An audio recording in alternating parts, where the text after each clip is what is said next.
Thanks for staying with us. So we're moving on now to the Punch. A major headline here, Labour scores governors low as allocations rise by 1.7 trillion.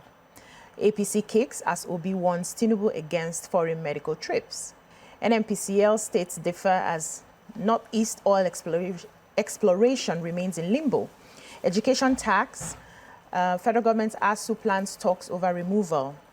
Ekiti, Akwa Ibom, Lagos, others hold New Year Thanksgiving service.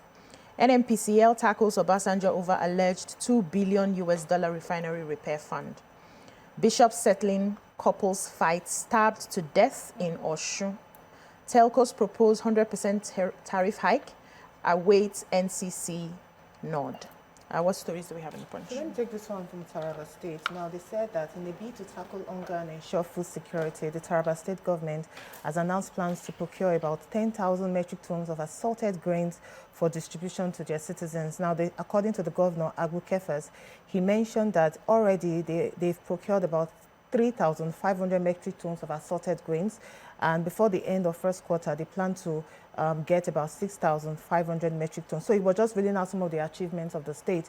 He also mentioned that to uphold and sustain security in the state, he has actually collaborated with security agencies through the Joint Intelligence Network, expanding the Tara Marshal and then working closely with traditional institutions and neighboring states to address security challenges. On education, he said that his administration has significantly invested in the future of Taraba's children. According to him, they've launched free and compulsory education for primary and secondary levels. So he talked about different things. He talked about how they plan to improve school infrastructure, how they plan to recruit qualified teachers and ensure access to quality education. He talked about road networks and a lot of things that they're actually doing in Taraba State. So this is actually a good one. And we just hope that they see it through. You know, sometimes it's easy to say this is what we're doing. Want to do, but implementation is always a problem. But me, I have this story that makes me wonder whether we're in a democracy. So the governor of Rivers State yesterday declared certain constituencies within the state assembly vacant. And I don't think he's a Supreme Court or any court in any capacity of the bench. He says that he's justifying the presentation of the budget to 3 lawmakers, asserting that 27 members of the House of Assembly are defected from the PDP to the APC and so therefore lost their seats. And I'm wondering, in what capacity do you declare their constituencies all represented in the lawmaking body? I don't understand. This is basic. Can you just sit down, read the Constitution before you vie for an office? Because I don't understand how we boastfully say these things. You don't understand the implication of what you've said. So he said there's no remedy for the 27 of them loyal, according to him, to Nyesom Wike, you know, and they cannot return to the assembly. I don't get it. He was addressing them, talking about how he presented a 1.1 trillion budget to the State House in Port Harcourt on Thursday, and he dismissed the claims of the factional members, stating that 3 assembly members led by the Speaker, Oko Jumbo Victor, is the only legitimate legislative body in the state. And he says, I want to say this to some persons who are still mixing up issues. We have only one assembly, and that assembly is led by Victor Oko Jumbo. I pity the people of Rivers State in this. Clearly, there's no democracy. We do not have a constitution that covers them. When we talk, you know, just as the Edo State is doing, can we have an independent House of Assembly? No matter what their loyalty, their politics that they're playing, there are people elected them. They remain elected. The only body that can declare their seats vacant is a sitting court. Not any governor in any capacity, no matter what politics is playing. And when there are people who no longer have a representative there, you disenfranchise their people. Yeah. How do you present budget and be defending it? Well, you have a story. Yes. Okay. So we have, this is another human interest story. An Osun State-based clergy, Bishop Shina Olari Bigbe of Rapture Empowerment International Osogbo, was in the early hours of Thursday, yesterday, stabbed to death while settling a fight between a couple. They said that what they found out is that the husband and the wife serves in his church as an interpreter, and the husband and wife have always had issues, quite contentious issues, and the bishop has always, intervened in their issues, that they're separated but not officially divorced, so they're staying in different houses. The man doesn't stay in the house. So on this particular day, which was yesterday, one part of the story says that the bishop, she had been ill and the bishop went to visit. But the husband then went to visit her, or went to the house and found the bishop in her room, in her bedroom. They said on the bed. And the husband got upset and stabbed the bishop multiple times. And of course, the police have gotten involved. The congregation is really sad about what happened. They said, you know, they've lost a hero. So it's a really contentious, you know, matter right now. Like what is the bishop doing in the room? bedroom? Yeah, but is he that or like that? They didn't tell us. Is he that or like that? So we don't know. We don't know if she couldn't get out of bed and he had to go into her room to lay hands on her. Can be different things. There's so many things, yes. Hey, so painful. I have a story here. I'll just take it quickly so we can take probably our last paper for today. NLC has been raising concerns, you know, concerning everything that's happening in the country. And they said amidst the increase in allocation to subnational government, the NLC has lamented that the masses have been deliberately neglected despite the increasing revenue received and shared by state governors from the Federation Accounts Allocation Committee.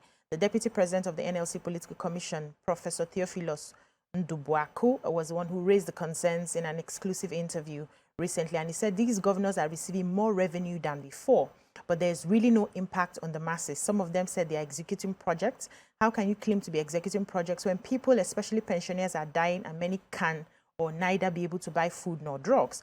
Now that more people are going into extreme poverty, you're going around boasting that you're getting more money. Don't forget that this money is what was extorted from the people in form of the so-called removal of petroleum subsidy, and you can't put it back in, you know, to feed or teach them how to fish. So he said they also observed that not all the 36 governors were paying the new minimum wage.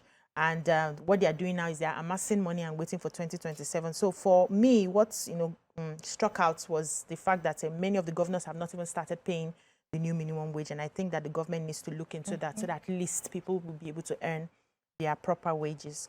Moving on now to the Vanguard. Federal government's deficit spending rises 28% to 12.1 trillion. NNPCL invites Obasanjo to inspect Port Harcourt's Warri refineries. I've taken that story. New Year, Pandev, Afenifere, INC, YCE, NNPP, and others disagree over Tinubu's message. Facts, figures betray federal government's performance claims. This is by OB. Security threats, more still needs to be done. DIC boss, Major General Udia Denye. Nigeria's burning light price hits $78 per barrel in global markets. Budget 2025, how federal government plans to spend 6.743 trillion service-wide vote. Adeleke violated traditions, customs in appointing Owa Obokun. This is according to the ruling family. Edo local government chairman impeached, another counters removal. Any stories? So let me just quickly talk about, the facts, figures, betray Tinubu's performance claims by Obi. So he said a lot. I know that time will not permit. The presidential candidate of Labour Party, LP, in the 2023 elections, Mr. Peter Obi, has said Nigeria requires selfless and exemplary leadership to surmount its socio-economic challenges in order to attain its full potential. So he said a lot. He talked about how over 100 million people are living in abject poverty. He talked about how security is still one of our problems in Nigeria. He talked about how people cannot even afford to feed well. He said for those living on the margins, low-income earners and the unemployed, he said the situation is even more dire for them. He even talked about the minimum wage and some governors not even paying, and how minimum wage cannot even afford you to buy like a bag of rice. So according to him, he said what he would have done differently, he said he would have commenced a visible and verifiable reduction in the cost of governance to allocate much needed resources to critical areas of development, such as security, health, education, and poverty alleviation. He said all future borrowing, if he was to be the president, all future borrowing must be tied to regenerative investment and visible productive assets that benefit the nation. Amazing. Any other story in the Vanguard? Yes, I do. The Fajasimi royal family of Bilaro Olu Odo ruling house has faulted what is described as a hasty selection and presentation of staff of office to the new Owa Obokun of Ijesha land, Oba Adesui Hasro. describing it as a disruption of customs and traditions of Ijesha and Yoruba land. So Oba Hasrapa was selected by kingmakers last Friday, and less than 72 hours later, Governor Ademola Adeleke confirmed his appointment and presented staff of office to the monarch. The Fajesimi royal family of Bilaro Olodo ruling house, where the new monarch was selected, berated the hasty process that produced Oba Hasrapa. They said that quite a bit, but let me just quickly read this short. It says, by bypassing this time-honored practice, the cultural essence of Yoruba. So first of all, they say it was hastily done. You know, the selection was hastily done because the moment it was announced, in a few days, he was picked. He says, by bypassing the time-honored practice, the cultural essence of Yoruba kingship is eroded and its sacred foundation is undermined. This rushed selection, approval, and presentation of staff of office raised significant concerns and sparked widespread disapproval. Traditionally, installing a king in Yoruba land is meticulous, involving spiritual rites, consultation with Ifa oracle, and purification process known as seclusion. And so they feel that this is not the way, that he has disregarded custom and traditions that have sustained the people over centuries.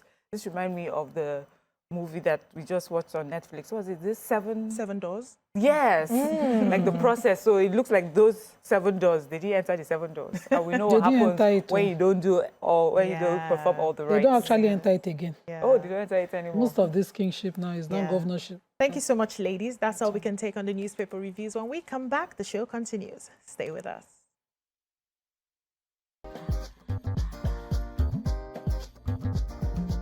Stay tuned. Your View will be right back.